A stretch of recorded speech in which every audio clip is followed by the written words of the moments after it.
In the Bible days, she had been sick so very long. When she heard my Jesus was passing by. Things were segregated back then. I mean, in the theater, for example, the blacks could not sit in the auditorium below. They had to sit in the balcony. And the whites were down on the floor level, so you couldn't go there as a group. They had on the sign there, colored only, that we had to go up to the balcony to sit. And on one section of the balcony section, it was where we would sit.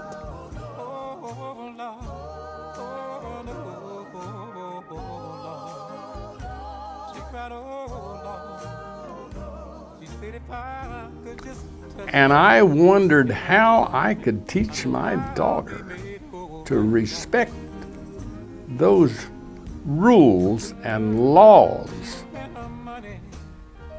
I mean, how I was going to teach I was trying to teach my daughter how she could be anything she wanted to be. She turned out to be an architect. But how could I teach her that she can't use this fountain, she's got to go to this fountain? It's just, you know, and to this day, my 84, 85 years old, I can't believe that I would, that there were such things as I couldn't go to different places here. You know, it was a very prophetic movement at the time to try and wrestle with this kind of issue. And the general attitude in society was changing too slowly. And this council really served as the official meeting place, shall I say, for discussions. I got invited to go to a meeting, and so I went. And it was, I think, a feeling that things are going to change and should change, and we needed to try to make it go peacefully. And so with, you know, having me on the board and whatnot as a black, then quite naturally it was exemplifying what this is all about. It was a race relation kind of a board and a situation where we know that people could get along together. I suppose it was my conscience that drove me. I try to follow my heart when I see an issue. I am that way, and so I saw this as an issue that wasn't right. Well, I think it was part of our history, part of our beliefs, part of our not wanting to segregate people away from us, you know. It's hard to imagine how segregated things were, really. If you didn't experience it, it's very difficult to imagine the segregation that existed. The church was operating not on the basis of what was the accepted practice, but trying to work out what our own principles called us to do. How Mennonite people were wrestling with the race issue, and I think a big part of it came because of our overseas mission work. We were in Africa and different countries, and you couldn't come back here then from that setting and go along with the kind of segregation that was prominent.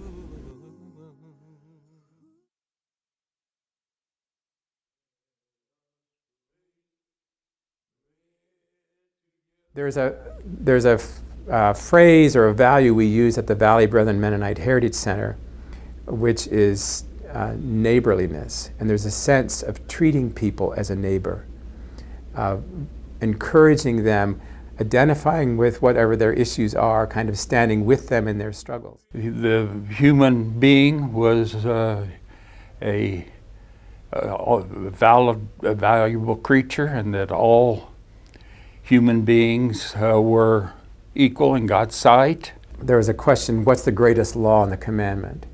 Well, in the Hebrew law, it was love the Lord your God with all your heart, your soul, your mind, your being, sort of thing. And then Jesus added a second one, which was also from Hebrew scripture, love your neighbor as yourself. From the book of Leviticus, which seems to be so ridden with exacting laws, Jesus pulls the gist of that together and say, this is what it means to live in the presence of God and to honor God. You honor the one who's given you being by living not only in praise of this God who creates us, but also who creates everyone else.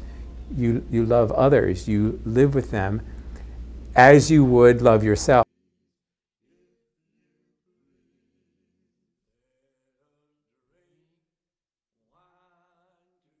A lot of those were religiously started. I mean, their movements weren't just protests against anything. It really grew out of their faith perspective. And some great leaders for that helped to shape that sort of thing. One of the most notable ones, obviously, is Martin Luther King Jr., who himself was a minister. His father was a minister. So in his studies and his theological studies, he was putting this together and trying to think, what's it mean to address the issues that will eventually be determined political? The initial goals, I think, were to get integration moving. It was too stagnant. Nothing was happening, and we felt we had to do our little bit to get things moving in the right direction.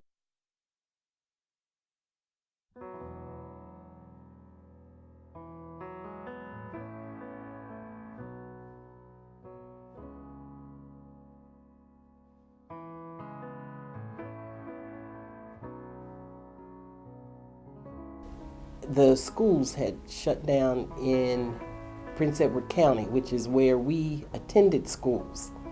And I think I was in the second grade, actually. So probably sometime around that mid-year, our parents, it was basically decided that the schools weren't opening up again that year. So in order for us to attend school, our parents took us back to Harrisonburg.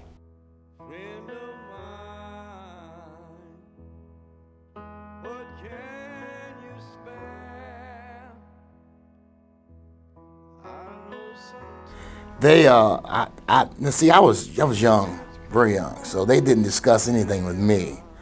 But what I figured was that we were more or less of an experiment to integrate Rockingham County, and Parkview was picked because basically of the Mennonite community, and there were a lot of leading Mennonites behind the move who supported the move. So naturally, we found a house out here, purchased a house, and we moved out here, and the neighborhood was okay with it.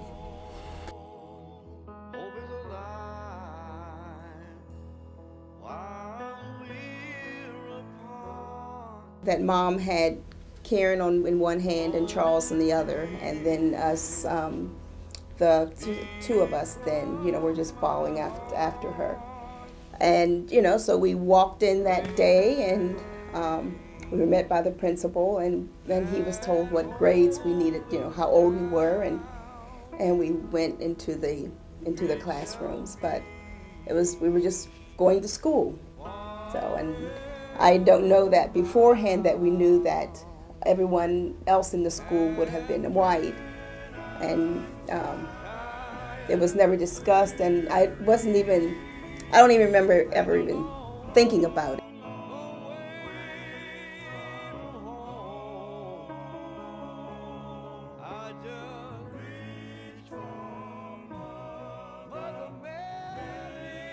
The Parkview community gave them welcome and friendship. And that was the big part of the Parkview community, because once they were here and admitted to school, then the next question is, social relationships.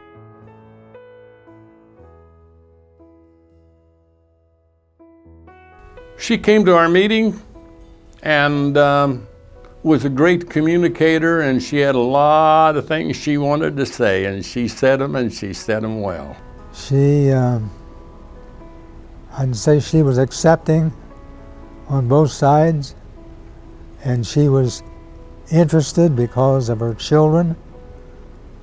She knew the story at Farmville, and she was an activist, yeah.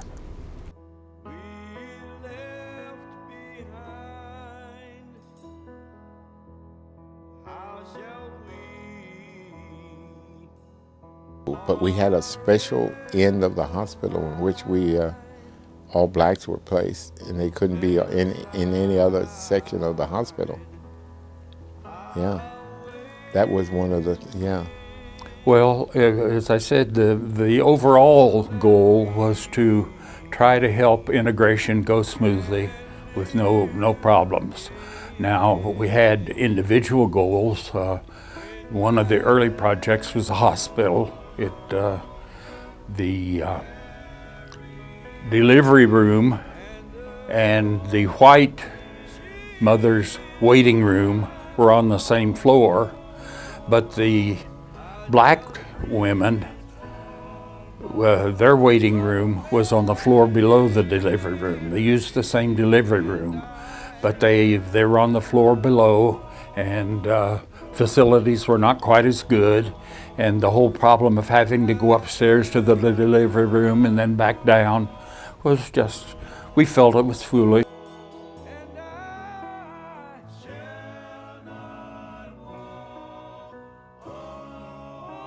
In fact, that was one of our first successes, was that the hospital agreed to integrate the waiting room for delivery. Then the schools were pretty early on. Employment came later,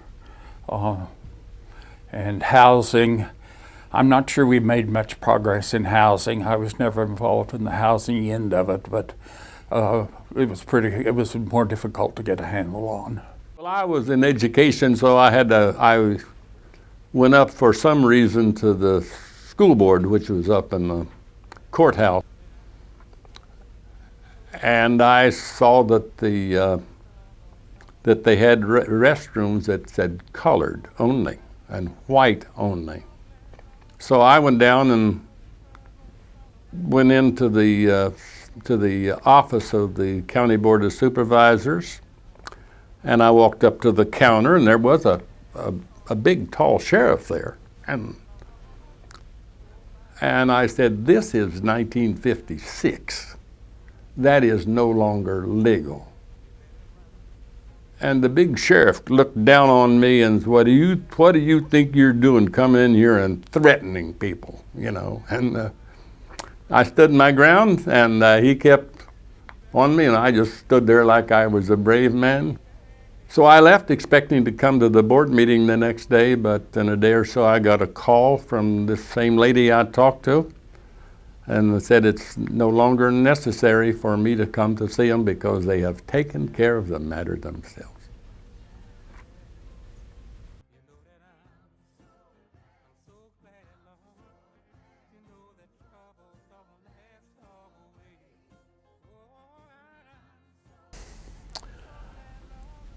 On one hand, I feel that there's been progress made, but in my own gut feeling, I have to say that